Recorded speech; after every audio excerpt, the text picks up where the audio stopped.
संजीव खन्ना देश के 51वें चीफ जस्टिस ऑफ इंडिया बन गए हैं। चीफ जस्टिस के परिवार के सदस्य और इंदिरा सरकार के बीच टकराव के क्या रीजन थे? संजीव खन्ना विवादों में क्यों आ गए थे और महज 6 महीने के इस कार्यकाल में क्या है उनके सामने चैलेंजेस, और बतौर जज अब तक वो देश के कौन से अहम फैसलों का हिस्सा रहे हैं, तमाम बातें आपको इस वीडियो में बताएंगे। वीडियो शुरू करने से पहले आपसे गुजारिश है कि वीडियो को आखिर तक जरूर देखें और साथ ही हमारे चैनल को अगर आप पसंद करते हैं, वीडियो को अगर आप पसंद करते हैं तो हमारे चैनल को सब्सक्राइब करना ना भूलें। I, Sanjeev Khanna, having been appointed Chief Justice of the Supreme Court of India, do swear in the name of God that I will bear true faith and allegiance to the Constitution of India. Chief justice of India DY Chandrachud 10 नवंबर को retired हो चुके हैं और आज देश के 51वें चीफ जस्टिस संजीव खन्ना बन गए हैं। राष्ट्रीय भवन में राष्ट्रपति द्रौपदी मुर्मू ने उन्हें ओहदे की शपथ दिलाई। गौर करने वाली बात यह है कि जस्टिस खन्ना का कार्यकाल सिर्फ 6 महीने का होगा और 64 साल के जस्टिस खन्ना 13 मई 2025 को रिटायर हो जाएंगे। अगर सीजीआई संजीव खन्ना के अब तक के कामों पर गौर किया जाए तो सुप्रीम कोर्ट के जज के तौर पर जस्टिस खन्ना ने 65 फैसले लिखे हैं और इस दौरान वो करीब 275 बेंचों का हिस्सा रह चुके हैं। आपको जानकर हैरानी होगी कि आज के वक्त में कांग्रेस जो संविधान की दुहाई देते नहीं थकती, उसी कांग्रेस की इंदिरा सरकार में सीजीआई संजीव खन्ना के चाचा जस्टिस हंसराज खन्ना को सीनियर होने के बावजूद सीजीआई इसलिए नहीं बनने दिया गया था क्योंकि उन्होंने 1975 में लगाई गई इमरजेंसी की मुखालफत की थी। साथ ही राजनीतिक विरोधियों को बिना सुनवाई जेल में डालने पर भी उन्होंने नाराजगी जाहिर की थी। यही वजह रही थी कि हंसराज खन्ना की जगह जस्टिस एमएच बेग को सीजीआई बना दिया गया और हालांकि बाद में इंदिरा गांधी की सरकार गिरने पर वो चौधरी चरण सिंह की सरकार में 3 दिनों के लिए कानून मंत्री भी बनाए गए थे। सुप्रीम कोर्ट में अपने 6 साल के करियर में जस्टिस खन्ना 450 बेंचों का हिस्सा रह चुके हैं। उन्होंने खुद 115 फैसले लिखे।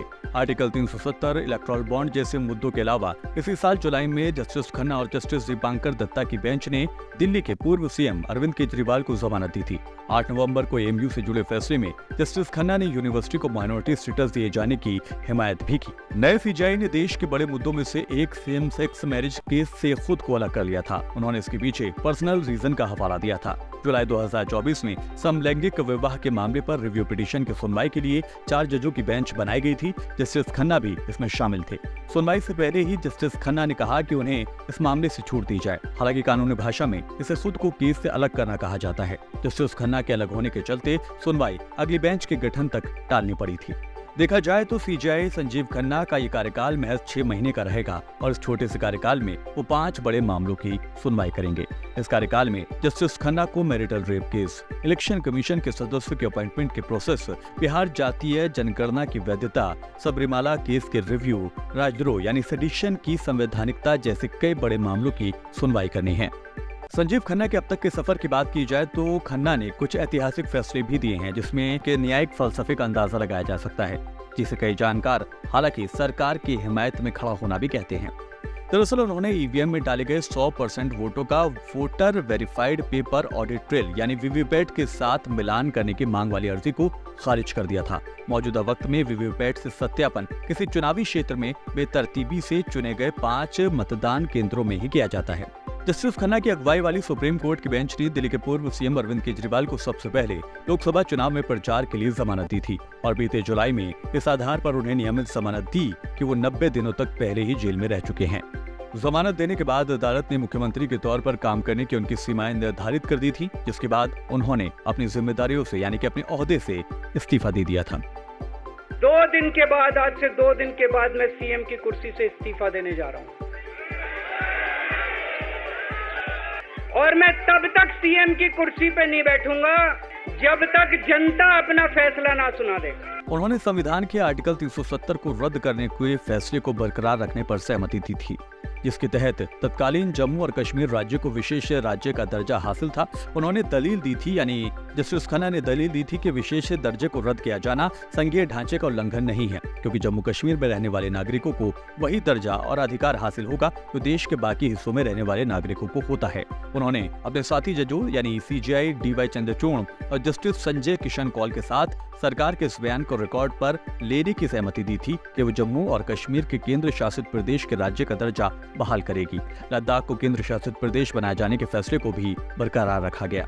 वैसे तो सीजेआई संजीव खन्ना साफ छवि रखते हैं, लेकिन साल 2019 में वो विवादों में उस वक्त आ गए थे जब उस वक्त के सीजेआई रंजन गोगोई की अध्यक्षता वाली 3 जजों की उस बेंच का वो हिस्सा बने थे, जिसमें सुप्रीम कोर्ट के एक पूर्व कर्मचारी द्वारा गोगोई के खिलाफ लगाए गए यौन उत्पीड़न के इल्जामों को खारिज करने के लिए शनिवार यानी शनिचर 20 अप्रैल 2019 को सुनवाई की गई थी। इस बेंच में जस्टिस गोगोई और जस्टिस अरुण मिश्रा के अलावा जस्टिस खन्ना की मौजूदगी ने प्रेक्षकों को भी हैरानी में डाल दिया था, क्योंकि बेंच ने मीडिया को इल्जामों की रिपोर्टिंग करने से रोकने का निर्देश दे दिया था, जबकि सुनवाई ने अपने आप में गोगोई के हितों के टकराव को उजागर कर दिया था। हालांकि बेंच के फैसले में गोगोई को बाहर रखा गया था। सुप्रीम कोर्ट के 3 जजों की आंतरिक जांच में गोगोई को क्लीन चिट दे दी गई और इस रिपोर्ट को गोपनीय हमेशा के लिए कर दिया गया।